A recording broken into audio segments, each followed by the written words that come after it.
Hi, thank you for joining me. Today I'm going to read number 52 in the RZN Codex, or the Resonance series, by Jason Gray. This is called Meaning Without Myth by Jason Gray. 12/20/2025, 6025 Anno Lunis. RZN Arc Mean 01 Post Narrative Coherence Layer. Myth was a survival tool, not a lie. Myth was never stupidity, it was protection. When reality became too fractured, too violent, too contradictory to metabolize directly, humans wrapped truth in story so it could be carried without shattering the psyche. Myth gave coherence to chaos, comfort to suffering, order to uncertainty, purpose to pain, and narrative to loss. It was not deception. It was translation under pressure. How myth became a cage. Myth only becomes dangerous when it outlives its usefulness. Over time, myths hardened into religions demanding belief, ideologies demanding loyalty, national stories demanding sacrifice, personal narratives demanding consistency, and spiritual systems demanding hierarchy. Meaning stopped being felt and started being enforced. The map replaced the territory. Why meaning collapses when myth is removed. When myth dissolves, many experience panic. Not because life becomes meaningless, but because borrowed meaning evaporates. Without myth, no external script explains suffering, no cosmic narrative justifies injustice, no promised ending redeems avoidance, and no identity story protects the ego. This collapse feels like emptiness. It is not absence, it is raw contact. What meaning actually is. Meaning is not a story about life. Meaning is the felt alignment between action and reality. It arises when what you do matches what you know, what you value matches how you live, what you feel matches what you express, and what you perceive matches what is. Meaning is experiential, not symbolic. It cannot be inherited. It cannot be outsourced. It cannot be explained into existence. It must be lived into being. Life without the cosmic narrative. The returned world does not replace old myths with new ones. It does something more radical. It allows life to be sufficient without explanation.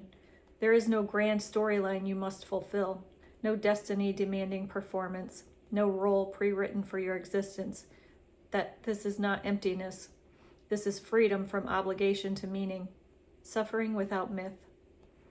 Myth turned suffering into punishment, test, lesson, karma, sacrifice, initiation. Without myth, suffering becomes something simpler and harder, something that hurts.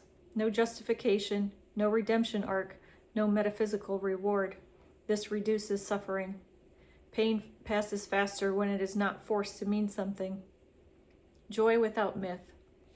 Joy no longer needs explanation either. It is not a sign of blessing, proof of virtue, reward for goodness, or evidence of alignment. Joy becomes what it always was, life recognizing itself in motion. Meaning as responsibility, not destiny. Without myth, meaning shifts from destiny to responsibility. You are not here for something.